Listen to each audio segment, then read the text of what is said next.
अस्सलाम वालेकुम नाज़रीन, मैं हूं आपका मेज़बान मिर्ज़ा नदीम बेग। प्रोग्राम बोल बोल बार्सिलोना के साथ आज हमारी बड़ी खुशबख्ती है कि बार्सिलोना में एक ऐसी शख्सियत मौजूद है जिसने पाकिस्तान में पहली दफ़ा एनिमेटेड फ़िल्म जो है वो मुतारिफ़ करवाई है। और वो फ़िल्म जो है वो बहुत ही रिकॉर्ड होल्डर है कि बहुत ही ज़्यादा रश खींच रही है। और स्पेन के अंदर बड़ी हैरानकुन बात है कि उसका 3 ज़बानों के अंदर तर्जमा हुआ है। सबसे पहले कतलान में, फिर स्पेनिश में, और फिर उसके अलावा बासिक जो है लैंग्वेज के अंदर उसकी जो डबिंग हुई है। और वो पहली दफ़ा यहाँ पर सिनेमा में बहुत ही जो है हाउसफुल शो उसके जा रहे हैं। तो खुशबख्ती ये है कि आज हमारे साथ एक ऐसी शख्सियत मौजूद है जो उस फिल्म की खालिक भी हैं, उस फिल्म को लिखने वाले भी हैं और उस फिल्म को डायरेक्ट करने वाले भी हैं। मेरी मुराद अजीज़ जंदानी साहब से है कि जो स्पेशली पाकिस्तान से यहाँ इस फिल्म की प्रमोशन के लिए आए हैं और फिल्म ने जो है यहाँ पर अपने रिकॉर्ड कायम कर दिए हैं। अजीज़ जंदानी साहब, सबसे पहले तो मैं आपको यहाँ पर वेलकम कहूँगा स्पेन में। आपका बहुत शुक्रिया। थैंक यू नहीं thank you very much Spain में मुझे वेलकम करने के लिए, और बोल बोल बार्सिलोना की तमाम नाजरीन को भी मेरी तरफ से बहुत ज़्यादा प्यार और सलाम।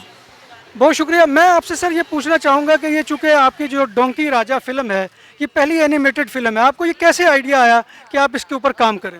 बस जी, ये कुछ हमने पहले सोचा कि ज़रा जानवरों पे फिल्म बनाएं, और फिर काफ़ी दुनिया में डिज्नी वालों ने फिशेस पे फिल्म बनाई है, एलिफेंट्स पे फिल्म बनाई है। तो हमने देखा तो एक बहुत सालों पहले पाकिस्तान में एक फिल्म आई थी इंसान और गधा। तो हमें ऐसा लगा कि गधा एक ऐसी चीज़ है जो हमारे कल्चर के अंदर जिसका इस्तेमाल बहुत सारी तरीक़ों से किया जाता है। आप प्यार से भी किसी को कह सकते हैं ओए खोते थे पुत्र, आप किसी को गाली भी दे सकते हैं ओए गधे, तो आई थिंक एक ऐसी चीज़ है ये कि ये आई थिंक हमारे कल्चर के अंदर ये लफ्ज़ जो है गधा, ये बहुत सारे मानों में इस्तेमाल होता है। और मुझे ऐसा लगा कि ये अगर इसके ऊपर फिल्म बनाई जाए तो पाकिस्तानी अवाम को बहुत पसंद आएगी। तो इस तरीके से ये गधा बन गया, समझे, डोंकी राजा। अच्छा, डोंकी राजा नाम भी बड़ा उसका दिलचस्प है कि आपने बहुत अच्छा, और फिर उसमें जो ख़ास तौर पर अफजल रैम्बो ने जो कारकर्दगी दिखाई है आवाज़ के हवाले से, वो बहुत ही ज़बरदस्त है।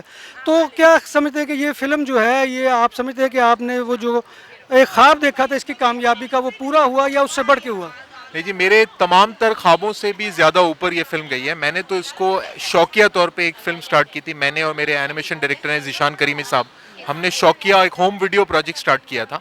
बट फिर उसके बाद वो कहते हैं कि लोग जुड़ते गए और कारवां बनता गया, तो जॉन रैम्बो ने जान डाल दी, जिसको कहते हैं ना, मंगू के किरदार में हिना दिलपजीर, इरफान खूसट, जावेद शेख, गुलाम मोहिउद्दीन, मानी, शफात, हर एक ने इतना इसके अंदर वो कहते हैं अपना दिल का एक हिस्सा डाल दिया और किरदार जो जो जिनमें जान डाल दी, जिसको कहते हैं ना। तो हमारी उम्मीदों से, हम सब की उम्मीदों से बहुत ज़्यादा बालातर, बहुत ज़्यादा बालातर। अच्छा सर, चूँकि ये फ़िल्म जो है ये बेस करती है सियासी हालात के ऊपर, तो क्या कोई आपके जहन में कोई पहले से नक्शा था कि पाकिस्तान में इस तरह का सियासी माहौल है? क्योंकि जिन दिनों में ये फ़िल्म आई, उन्हीं दिनों में हमारे यहाँ नई हुकूमत आई थी, तो ये डिस्कशन भी हुई थी कि ये शायद फ़िल्म आपने जो है उसके तनाजुर में बनाई है। तो क्या ऐसा कोई मामला था? नहीं, कतई तौर पे नहीं, कतई तौर पे नहीं, बिकॉज एक एनिमेशन फिल्म बनाने में तकरीबन 2 साल का वक्त लगता है। तो हमने ये फिल्म बनाना शुरू की थी 2016 में, और 2016 में मुल्क के हालात और सियासी हालात बिल्कुल मुख्तलिफ थे। कोई कह भी नहीं सकता था कि 2018 में क्या होगा। तो इसमें कतई तौर पे कोई भी एक कोई क्या कहते हैं पार्टिजन पॉइंट ऑफ व्यू नहीं है। ये सिर्फ कोई भी फिल्म बनाई जाती है, कोई भी कहानी लिखी जाती है, तो आप अपने मुआशरे से ही मुतासर होते हैं। तो आई थिंक हमारे मुआशरे से मुतासर है। इसमें हर किसी का थोड़ा बहुत, जो भी हम खबरों में देखते हैं, जो भी हम चीज़ देखते हैं, हर कोई थोड़ा बहुत मौजूद है। लेकिन ओवरऑल जो कहानी है, वो कहानी मुझे बहुत ज़्यादा पसंद है कि जिसका जो कोर मकसद है वो ये है कि ये मंगू जो है ये गधा पैदा तो हुआ था, लेकिन इसने ये साबित कर दिया कि ये गधा है नहीं। तो आई थिंक ये बात, जो इसका जो मैसेज जो है ना, कि अगर इंसान चाहे या एक गधा भी चाहे कि अगर वो अपने हालात को तब्दील करके आगे बढ़ना चाहे तो वो बढ़ सकता है। तो मेरा ख्याल है सियासी पस मंज़र है, लेकिन कहानी दिल की है। और वो जो कहते हैं कि 8 से 80 साल तक के बच्चों के लिए ये फिल्म है। तो आज जैसे हमने स्पेन में भी देखा कि बच्चों को भी उतनी पसंद आ रही थी, बड़ों को भी उतनी पसंद आ रही थी। तो आई थिंक उस लिहाज से वी आर वेरी हैप्पी। अच्छा सर, एक तस्वुर ये पाया जाता है अमूमन जो हमारे यहाँ फ़िल्में बनती हैं तो उसमें बड़ा हैवी बजट होता है, ख़ासतौर पे सेट्स के हवाले से, मलबूसात के हवाले से, ज़ेवरात के, जितना भी उसे ग्लैमराइज करते जाएंगे तो ज़ाहिर बात है उसका बजट उतना बढ़ता जाएगा। तो मैं आपसे ये पूछना चाहूँगा, ये एनिमेटेड फ़िल्म क्या दूसरी फ़िल्म के मुकाबले में बजट में कम बनती है या इसमें बजट ज़्यादा लगता है? नहीं, इसमें एक्चुअली बजट मोर और लेस उतना ही लगता है जितना एक लाइव एक्शन, जो एक आम फिल्म हम देखते हैं, उतना ही बजट लगता है। इनफैक्ट इसके अंदर आप देखेंगे कास्ट इतनी ज़्यादा है हमारी। फिर उसके बाद इसको एनिमेशन को बनाने के लिए पूरा हमारा एक स्टूडियो है तालिस्मान एनिमेशंस के नाम से, जहाँ पे कोई 15 से 18 लोग काम करते हैं, जिन्होंने 2 साल काम किया है इस फिल्म के ऊपर। तो बजट के एतबार से मोर और लेस उतना ही है जितना एक लाइव एक्शन फिल्म का होता है। लेकिन मुझे लगता है रेवेन्यू के एतबार से, क्योंकि ये फैमिली ऑडियंसेस को अपील करती है और एक एनिमेशन होती है, तो वो आप बता नहीं सकते कि मंगू ये किरदार पाकिस्तान से आया है, अब यहाँ बास्क में जब वो बोल रहा है या कतालान में बोल रहा है, तो आई थिंक इसको इंटरनेशनली एक्सपोर्ट करना रिलेटिवली आसान होता है, रिलेटिवली आसान होता है। और इसी वजह से आप देखेंगे यहाँ पर स्पेन में भी जो हमारे डिस्ट्रीब्यूटर्स हैं, उन्होंने ये फिल्म जब पहली दफ़ा देखी उन्होंने उर्दू ज़बान में देखी, हमने उनको इंग्लिश में इसका स्क्रिप्ट भी दिया हुआ था, उन्होंने देखी, लेकिन ये किरदार उनको फिर भी समझ आ गए। और जिससे ये डब किया तो यहाँ पे जो स्पेनिश ऑडियंस है उनको तो तस्वुर में भी नहीं है कि ये कहाँ से ओरिजिनेट हो रही है। तो आई थिंक मेरा ख्याल है उतना ही इकोनॉमिकली उतना ही बजट है जितना एक लाइव एक्शन फिल्म का होता है। अच्छा, मैं आपसे ये पूछना चाहूँगा अजीज़ साहब कि आइंदा भी आपका कोई प्लान है इस तरह की फिल्म जो है वो दोबारा लाने का? जी देखें, ये डोंकी किंग स्टार्ट की थी तो शौकिया स्टार्ट की थी, जैसे मैंने आपको बताया एक होम वीडियो बन रही थी, लेकिन अब जिस तरीके से इसको जितना वो कहते हैं ना, इसको शुरू हमने किया था, इसको हम ख़त्म नहीं कर पा रहे। यानी पहले ये फिल्म पाकिस्तान में 25 हफ्ते तक चलती रही, तकरीबन 25 करोड़ रुपए का इसने बिजनेस किया पाकिस्तान के अंदर। फिर उसके बाद हम जब सांस लेके बैठे तो फिर ये कोरिया में रिलीज़ हो गई, वहाँ भी तकरीबन इसने 90 लाख से 1 करोड़ रुपए के दरमियान का बिजनेस किया है।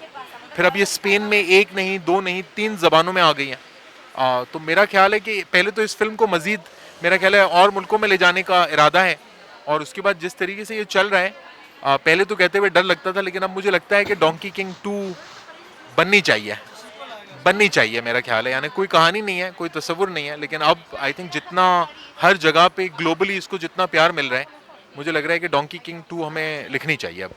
अच्छा सर, चूँकि पहले हमारा चूँकि आजकल तो ज़रा इंडिया के साथ हमारे हालात कशीदा हैं, लेकिन इससे पहले जो ज़ाहिर बात है हालात बेहतर थे और फिल्में एक्सचेंज हो रही थी एक दूसरे के साथ, क्या ये फिल्म इंडिया में भी दिखाई गई है? नहीं, ये फिल्म हमने इंडिया में नहीं, ना हमने कोशिश की है, ना उनकी तरफ से कोई अप्रोच आई है, लेकिन ये इस बात का बड़ा फ़ख्र है मुझे कि इंडिया के अंदर भी कोई एनिमेटेड फिल्म, एनिमेशन के मामले में पाकिस्तान इंडिया से बहुत आगे है। कि आप देखें बहुत सालों पहले कमांडर सेफगार्ड था, फिर उसके बाद अब हमने ये बनाई, इसी तरीके से दूसरी फिल्में बनी है, डोंकी किंग के अलावा भी 2-3 पाकिस्तानी फिल्में एनिमेटेड बनी है। तो पाकिस्तान में एनिमेशन फिल्म इंडस्ट्री ये एक इंडस्ट्री है फिल्म्स की जो इंडिया से बड़ी है, और अगर इसको सपोर्ट किया जाए, इसको राइट एनवायरनमेंट मिले, तो मेरा ख्याल है कि ये पाकिस्तानी इंडस्ट्री का जो फ्लैगशिप है वो बन सकता है एनिमेशन। सर आखिर में मैं आपसे ये पूछना चाहूँगा कि स्पेन आपको कैसा लगा? आप चूँकि मेरा ख्याल पहली दफ़ा हैं यूरोप में, तो आप और बल्कि दुनिया भर में घूमे हैं, लेकिन स्पेन आपको कैसा लगा? नहीं, इत्तेफाक की बात है कि मेरा स्पेन इससे पहले कभी आना नहीं हुआ था, और मैं यहाँ पे बहुत मुतासिर हूँ, स्पेनिश पाकिस्तानी कम्युनिटी से बहुत मुतासिर हूँ। इतनी डिवर्सिटी है यहाँ पे। हमारे कौंसल जनरल हैं इमरान साहब, और मैं आपसे एक सीक्रेट शेयर करूँ कि एक्चुअली उन्होंने मुझे रीच आउट किया कि यार आपकी ये फिल्म रिलीज़ हो रही है, हम इसको यहाँ पे कम्युनिटी के अंदर प्रमोट करना चाहते हैं। मैं बड़ा मुतासिर हूँ जिस तरीके से कौंसल जनरल साहब बगैर उनकी ह्यूमिलिटी है कि उन्होंने मुझे रीच आउट किया, और पार्ट ऑफ द रीज़न मेरे अंदर ये हौसला हुआ कि मैं यहाँ पे खुद आऊँ, वो यही देख के हुआ कि यहाँ पे तकरीबन 1 लाख के करीब पाकिस्तानी कम्युनिटी मौजूद है, और Barcelona is a wonderful place, it's culturally very rich. और मैं यहाँ पे जब आया हूँ तो मुझे एक और चीज़ पता चली है कि हमारी पाकिस्तानी हिस्से मिज़ा, हमारा पाकिस्तानी जो सियासी पस मंज़र है उसमें, और स्पेनिश सियासी पस मंज़र और यहाँ की हिस्से मिज़ा के अंदर बहुत ज़्यादा मुताबिकत है। तो मेरा ख्याल है स्पेन के साथ अगर कोलैबोरेट किया जाए मज़ीद, तो मेरा ख्याल है पाकिस्तान और स्पेन की जो इंडस्ट्रीज़ हैं कल्चरली, वो बहुत ज़्यादा एक दूसरे को हेल्प कर सकती हैं। तो मैं पहली दफ़ा आया हूँ, लेकिन ये ज़रूर कह सकता हूँ बोल बोल बार्सिलोना, क्योंकि आखिरी दफ़ा नहीं है मेरा विज़िट बार्सिलोना में। इंशाल्लाह ये आपका आखिरी विज़िट नहीं होगा। मैं बहुत ही मशकूर हूँ अजीज़ जिंदानी साहब का कि जिन्होंने हमें वक्त दिया, हम इनके मशकूर हैं, और इंशाल्लाह तवक्को रखते हैं कि आइंदा भी वो इस तरह की फ़िल्में तख्लीक करेंगे कि जो दुनिया में पाकिस्तान का नाम रोशन कर सकें। और हम जो है इनकी इस काविश के ऊपर इनको सैल्यूट पेश करते हैं सर, आपको और आपकी पूरी टीम को, कि जिन्होंने ये काम किया। तो मैं इसी के साथ आपसे इजाज़त चाहूँगा।